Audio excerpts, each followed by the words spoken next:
Hello and welcome to the Fighting Moose Podcast. I'm your host, Jason Hendrickson. In today's episode, I will read an abridged version of The Count of Monte Cristo by Alexandre Dumas. Since Dumas was a French writer, his characters have French names. When pronouncing names, I use the pronunciation that I remember from the 2002 film The Count of Monte Cristo, starring Jim Caviezel. I don't know if you're aware, but this month is Bike Month. I encourage you to ride your bike around town this month when doing your errands, or ride your bike to your local library to pick up a new book. Either way, try and get outside and enjoy some beautiful spring weather. Now let's turn to today's story. I hope you enjoy. Let's begin.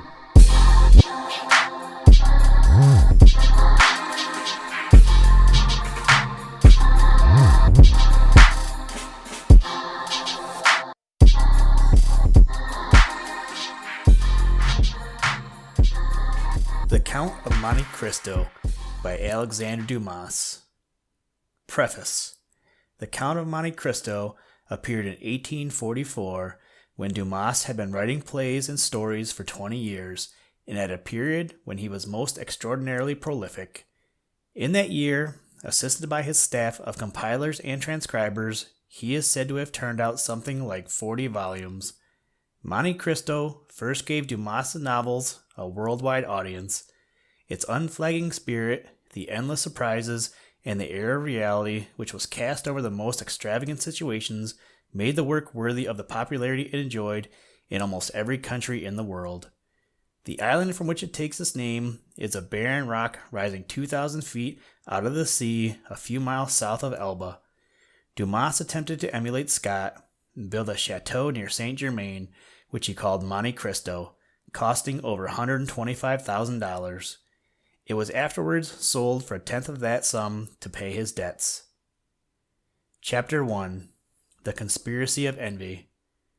On February 28, 1815, the three-masted Pharaon arrived at Marseille from Smyrna, commanded by the first mate, young Edmond Dantes, the captain having died on the voyage. He had left a package for the Marechal Bertrand on the Isle of Elba, which Dantes had duly delivered, conversing with the exiled Emperor Napoleon himself. The shipowner, M. Morel, confirmed young Dantes in the command, and overjoyed, he hastened to his father, and then to the village of the Catalans, near Marseille, where the dark-eyed Mercedes, his betrothed, impatiently awaited him. But his good fortune excited envy. Danglars, supercargo of the Pharaon, wanted the command for himself, and Fernand, the Catalan, cousin of Mercedes, hated Dantes because he had won her heart. Fernand's jealousy so took possession of him that he fell in willingly with a scheme which the envious Danglars proposed. Making use of Dantes' compromising visit to Elba, they addressed an anonymous denunciation to the Procureur du Roi, which, in this period of Bonapartist plots, was indeed a formidable matter. Caderousse, a boon companion, was at first taken into their confidence, but as he came to think it a dangerous trick to play the young captain, he refused to take part in it. On the morrow, the wedding feast took place, and at 2 o'clock Dantes, radiant with joy and happiness, prepared to accompany his bride to the Hôtel de Ville for the civil ceremony. But at that moment, the measured tread of soldiery was heard on the stairs, and a magistrate presented himself, bearing an order for the arrest of Edmond Dantes. Resistance or remonstrance was useless, and Dantes suffered himself to be taken to Marseille, where he was examined by the deputy procureur du Roi, M. de Villefort. To him, on demand, he recounted the story of his visit to Elba. "Ah," said Villefort, "if you have been culpable, it was imprudence. Give up this letter you have brought from Elba, and go and rejoin your friends." "You have it already," cried Dantes. Villefort glanced at it, and sank into a seat stupefied. It was addressed to M. Noirtier, a staunch Bonapartist. "Oh, if he knew the contents of this," murmured he, "and that Noirtier is father of Villefort, I am lost." He approached the fire, and cast the fatal letter in. "Sir," said he, "I shall detail you till this evening in the Palais de Justice. Should anyone else interrogate you, do not breathe a word of this letter. I promise." It was Villefort who seemed to entreat, and the prisoner to reassure him. But the doom of Edmond Dantès was cast. Sacrificed to Villefort's ambition, he was lodged the same night in a dungeon of the gloomy fortress prison of the Chateau d'If, while Villefort posted to Paris to warn the king that the usurper Bonaparte was meditating a landing in France. Napoleon returned. There followed the 100 Days, and Louis XVIII again mounted the throne. M. Morel's intercessions during Napoleon's brief triumph for the release of Dantès but served, on the restoration of Louis, to compromise further their unhappy prisoner, who languished in a foul prison in the depths of the Chateau d'If. In the cell next to Dantès was another political prisoner, the Abbé Faria. He had been in the chateau 4 years when Dantès was immured, and with marvelously contrived tools and incredible toil, had burrowed a tunnel through the rock 50 feet long, only to find that, instead of leading to the outer wall of the chateau, whence he could have flung himself into the sea, it led to the cell of another prisoner, Dantès. He penetrated it after Dantès had been solitary 6 years. The prisoners met every day between the visits of their gaolers. Faria showed Dantès the products of his industry and ingenuity. His books, written on the linen of shirts, his fishbone pens and needles, knives and matches, all accomplished secretly, and beguiled much of the weariness of confinement by educating Dantès in the sciences, history, and languages. Dantès possessed a prodigious memory, combined with readiness of conception, and his studies progressed rapidly.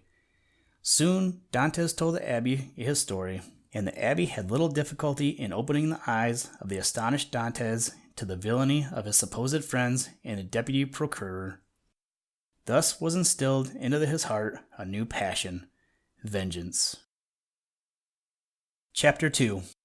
The Cemetery of the Chateau d'If. More than 7 years passed thus when, coming into the abbey's dungeon one night, Dantès found him stricken with paralysis. His right arm and leg remained paralyzed after the seizure. When Dantès next visited him, the abbé showed him a paper, half burnt and rolled in a cylinder. "This paper," said Faria, "is my treasure, and I have not been allowed to possess it. You will. Who knows if another attack may not come, and all be finished." The abbé had been secretary to the last of the Counts of Spada, one of the most powerful families of medieval Italy, and he, dying in poverty, had left Faria an old breviary which had been in the family since the days of the Borgias. In this, by chance, Faria found a piece of yellowed paper, on which, when put in the fire, writing began to appear. From the remains of the paper, he made out during the early days of his imprisonment that a Cardinal Spada, at the end of the 15th century, fearing poisoning at the hands of Pope Alexander VI, had buried in the island of Monte Cristo, a rock between Corsica and Elba, all his ingots, gold, money, and jewels, amounting then to nearly 2,000,000 Roman crowns. "The last Count of Spada made me his heir," said the abbé. "The treasure now amounts to nearly 13 millions of money." The abbé remained paralyzed and had given up all hope of enjoying the treasure himself, and presently another seizure took him, and one night Dantès was alone with the corpse. Next morning the preparations for burying the dead man were made, the body being placed in a sack and left in the cell till the evening. Dantès came into the cell again. "Ah," he muttered, "since the dead leave this dungeon, let me assume the place of the dead." Opening the sack, he took out the dead body of his friend and dragged it through the tunnel to his own cell, placing it on his own bed. He covered it with the rags he wore himself, then he sewed himself in the sack with one of the abbé's needles. In his hand he held a dead man's knife, and with palpitating heart awaited events. Slowly the hours dragged on, until at length he heard the heavy footsteps of the gaolers descending to the cell. They lifted the sack and carried him on a bier through the castle passages until they came to a door which was opened. On passing this, the noise of the waves was heard as they dashed on the rocks below. Then Dantès felt that they took him by the head and by the heels and flung him into the sea, into whose depths he was dragged by a 36-pound shot tied to his feet. The sea is the cemetery of Chateau d'If. Although giddy and almost suffocated, he had yet sufficient presence of mind to hold his breath, and as his right hand held his knife, he rapidly ripped up the sack, extricated his arm, and then, by a desperate effort, severed the cord that bound his legs at the moment he was suffocating. With a vigorous spring, he rose to the surface, paused to breathe, and then dived again, in order to avoid being seen. When he rose again, he struck boldly out to sea, and, fortunately, was picked up by a sailing vessel. Now at liberty, 14 years after his arrest, he renewed an oath of implacable vengeance against Danglars, Fernand, and Villefort. Nor was it long before he had discovered the secret cave in the island of Monte Cristo, with all its dazzling wealth, as the Abbé Faria had truly foretold. He now stood possessed of such means of vengeance as never in his wildest dreams had any innocent prisoner hoped to be able to command. Chapter 3. Vengeance Begins. Some 2 years later, Caspar Caderousse, the keeper of an inn near Beaucaire, was lounging listlessly at his door, when a traveler on horseback dismounted at his door and entered. The visitor, Monte Cristo, gave the name of Abbé Busoni, and astonished Caderousse by showing a minute knowledge of his earlier history. The abbé explained that he had been present at the death of Edmond Dantès in prison, and said that even in his dying moments the prisoner had protested he was utterly ignorant of the cause of his imprisonment. "And so he was," exclaimed Caderousse.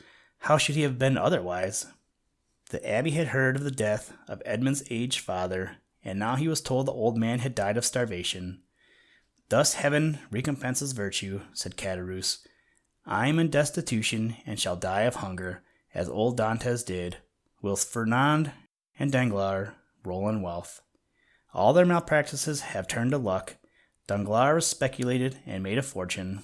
He is a millionaire, and now Count Danglars.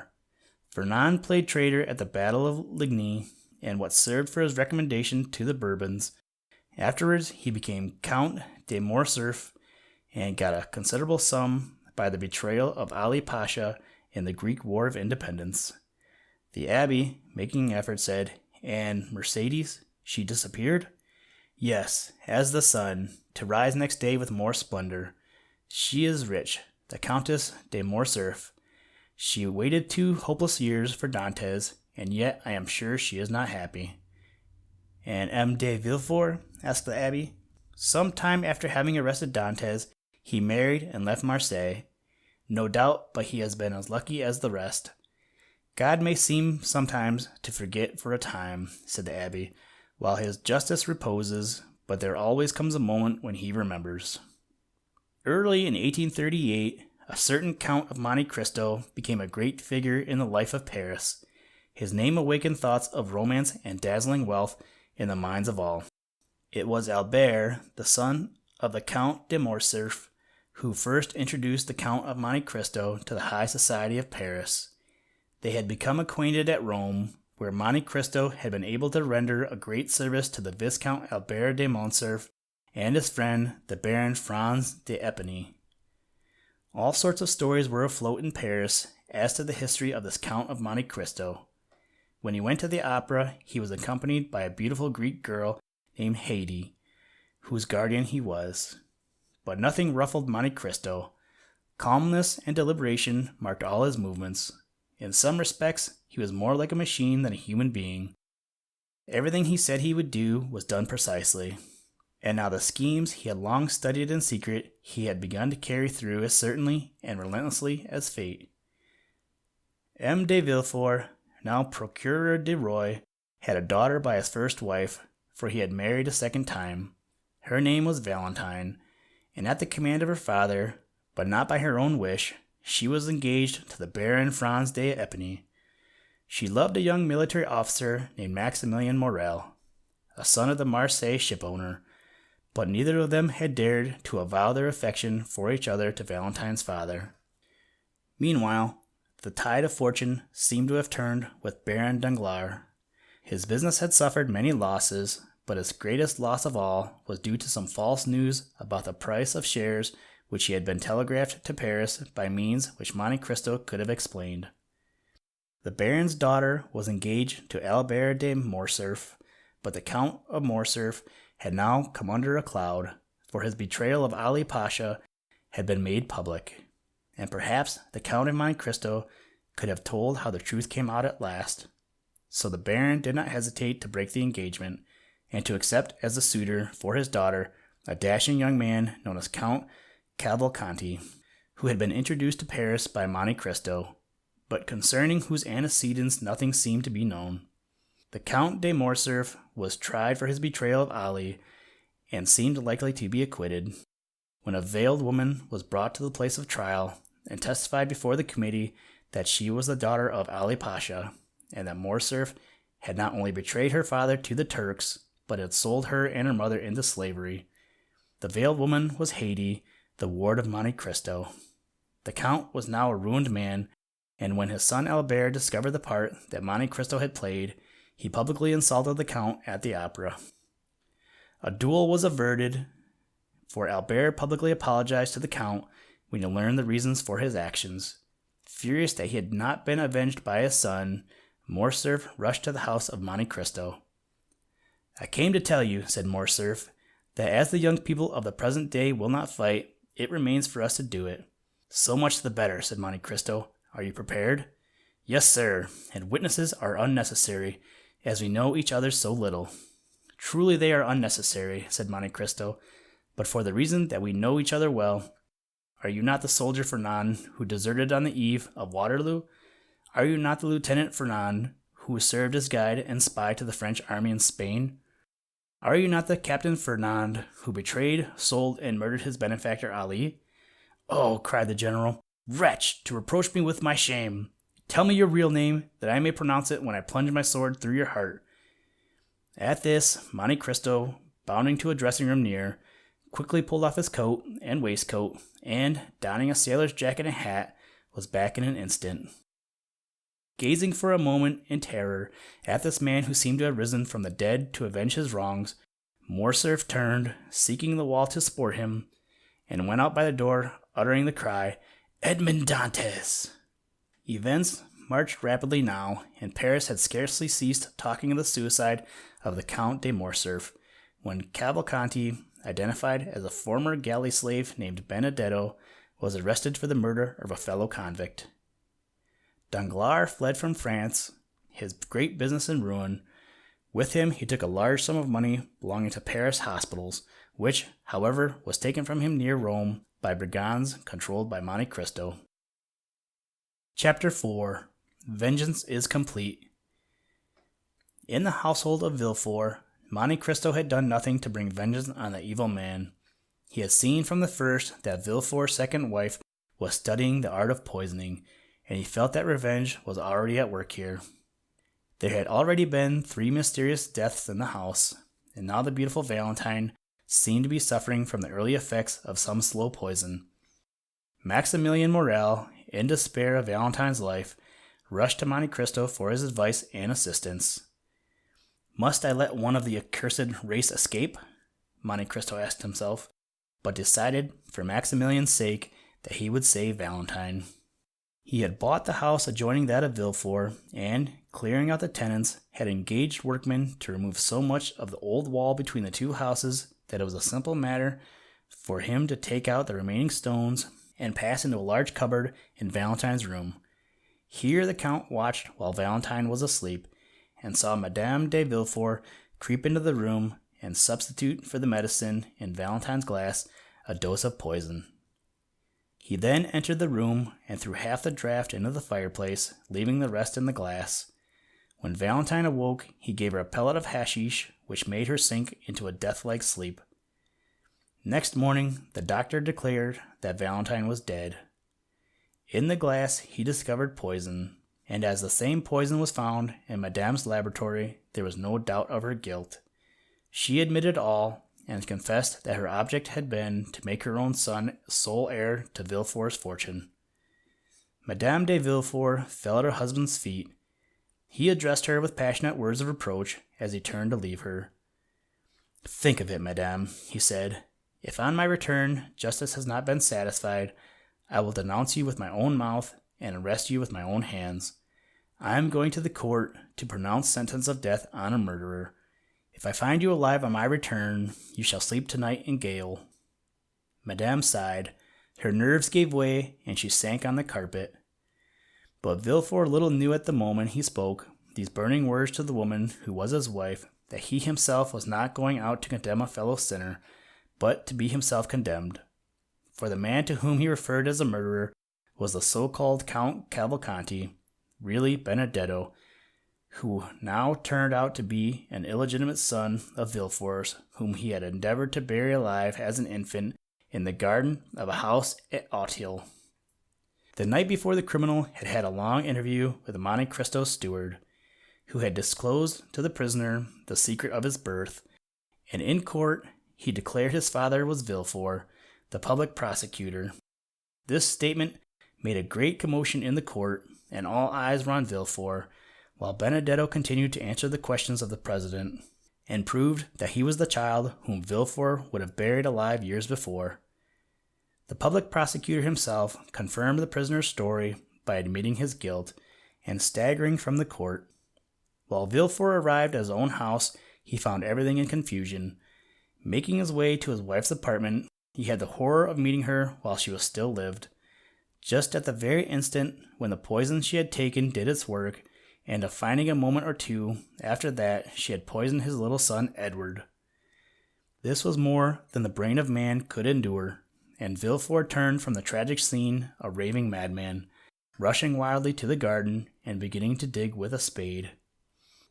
The vengeance of Edmond Dantès, so long delayed, so carefully and laboriously planned, was now complete, and it only remained for him to perform the last of his marvels. At the same time giving proof of his boundless generosity, Valentine de Villefort had been buried, and Maximilian was in despair. But Monte Cristo urged the young man to have patience and hope. It seemed a strange thing to ask a lover whose sweetheart had been placed within the tomb to have hope and to come to Monte Cristo in 1 month. But this was the bargain they made. When the month had passed, Maximilian came to the Isle of Monte Cristo. "I have your word," he said to the Count, "that you would help me die or give me Valentine. Ah, a miracle alone can save you, the resurrection of Valentine. Thus do I fulfill my promise." Monte Cristo turned to a jeweled cabinet and took from it a tube of greenish paste. Maximilian swallowed some of the mysterious substance, which was but hashish. He sat down and waited. "Monte Cristo," he said, "I feel that I am dying. Goodbye." Meanwhile, Monte Cristo had opened a door from which a great light streamed. Maximilian opened his eyes, looked towards the light, and then he saw Valentine. Then Monte Cristo spoke. "He calls you, Valentine, even as he thinks he dies by his own will. But even as I saved you from the tomb, so have I saved him. I feared for his reason if he saw you, except in a trance. From his trance he will wake to happiness."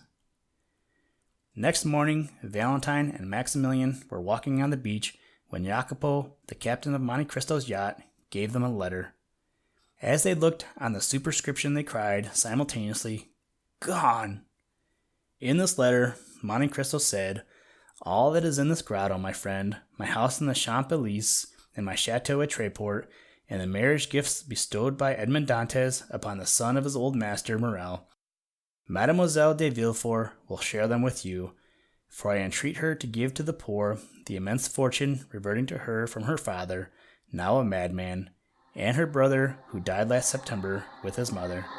"But where is the Count?" asked Morrel eagerly. Jacopo pointed towards the horizon, where a white sail was visible. "And where is Haydée?" asked Valentine. Jacopo still pointed towards the sail.